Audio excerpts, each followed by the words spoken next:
రచించిన కమ్యూనిస్టు మేనిఫెస్టోను ఆధారంగా ప్రపంచంలోనే తొలి శ్రామిక రాజ్యాన్ని నెలకొల్పినటువంటి గొప్ప సోషలిస్ట్ విప్లవకారుడు కామ్రేడ్ లెనిన్ 154వ జయంతి సందర్భంగా భీమవరంలో సిపిఐ ఆధ్వర్యంలో నివాళులు అర్పిస్తూ ఉన్నాం. కామ్రేడ్ లెనిన్ పీడిత తాడిత జనాల విముక్తి కోసం సోషలిస్ట్ విప్లవోద్యమాన్ని పూరించి ప్రపంచంలోని తొలి శ్రామిక రాజ్యాన్ని రష్యాలో నెలకొల్పినటువంటి గొప్ప శ్రామిక రాజ్య వ్యవస్థాపకుడు కామ్రేడ్ లెనిన్. లెనిన్ చూపినటువంటి మార్గంలోనే ప్రపంచంలో అనేకమైనటువంటి దేశాల్లో సోషలిస్ట్ ప్రభుత్వాలు ఏర్పడడం జరిగింది. దేశంలో ప్రపంచంలో జరుగుతున్నటువంటి దోపిడీ వ్యవస్థ అంతానికి కార్ల్ మార్క్స్ అందించినటువంటి కమ్యూనిస్ట్ మేనిఫెస్టో లాంటి గ్రంథాల యొక్క స్ఫూర్తితో వాటి అమలుని నిరూపించినటువంటి తొలి సోషలిస్ట్ విప్లవకారుడు కామ్రేడ్ లెనిన్.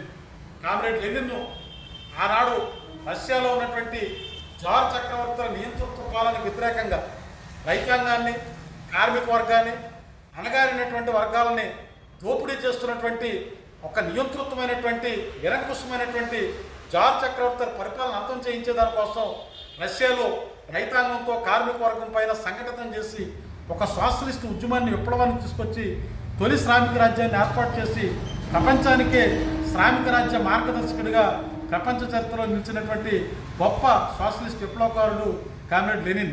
లెనిన్ చూపినటువంటి మార్గంలోనే వీళ్ళ ప్రపంచంలో అనేకమైనటువంటి దేశాల్లో సోషలిస్ట్ ప్రభుత్వాలు ఏర్పడి దోపిడీ వ్యవస్థ అంతానికి వాస్తవ రూపంలో కార్యరూపం దాల్చి ఒక దోపిడీ లేనటువంటి, అసమానతలు లేనటువంటి ఒక సమసమాజాన్ని, ఒక భూతల స్వర్గాన్ని నిర్మించినటువంటి గొప్ప యోధుడు కామ్రేడ్ లెనిన్.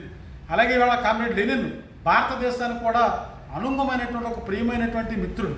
భారతదేశ స్వాతంత్రోద్యమ పోరాటంలో ఆనాడు కామ్రేడ్ లెనిన్ ఎంతో చేయూతనిచ్చి ఈ దేశ స్వాతంత్రాన్ని సాధించుకునే దానికోసం అనేక రకాలైనటువంటి పద్ధతుల్లో ఆయన సహాయ సహకారాలు అందించినటువంటి గొప్ప మిత్రుడు భారతదేశానికి కామ్రేడ్ లెనిన్.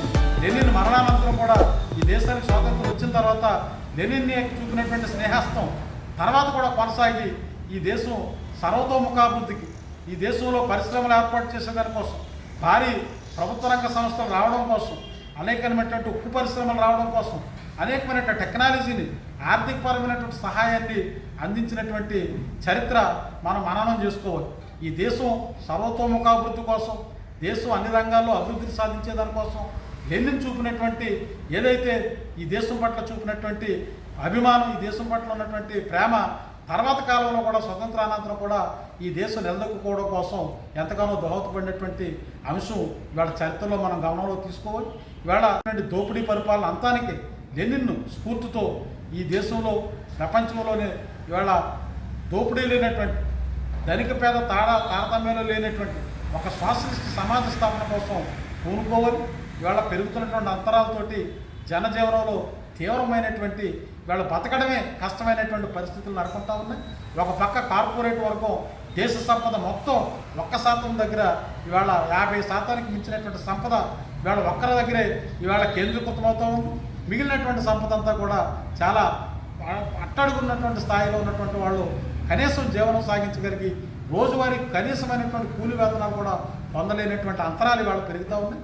ఇలాంటి పరిస్థితుల్లో కమ్యూనిస్టు మేనిఫెస్టో ఈ దేశానికి అందించినటువంటి మార్క్స్ అందించినటువంటి సోషలిస్ట్ విప్లవకారుడు రష్యాలో సాధించినటువంటి సమసమాజ నిర్మాణానికి ఇవాళ విప్లవానికి, సోషలిస్ట్ విప్లవానికి ఇవాళ పునాదులుగా నిలబడతా ఉన్నాయి.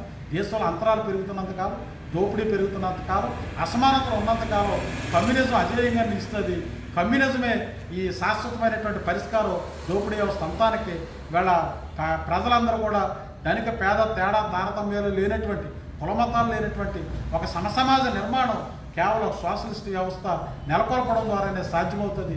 అలాంటి వ్యవస్థ కోసం లెనిన్ యొక్క జయంతి స్ఫూర్తితో మనం అందరం పునరంకితం కావాలని కోరుకుంటూ లెనిన్కి జోహార్లు అర్పిస్తాం. కామ్రేడ్ లెనిన్ జోహార్. ప్రపంచ కార్మిక నేత లెనిన్ జోహార్. ప్రపంచ కార్మిక నేత లెనిన్ జోహార్. సోషలిస్ట్ వ్యవస్థాపకుడు లెనిన్ జోహార్. సోషలిస్ట్ వ్యవస్థాపకుడు లెనిన్ జోహార్. ప్రపంచ కార్మిక నేత లెనిన్ జోహార్. జోహార్ కామ్రేడ్ లెనిన్ జోహార్. జోహార్ కామ్రేడ్ లెనిన్ జోహార్. జోహార్ కామ్రేడ్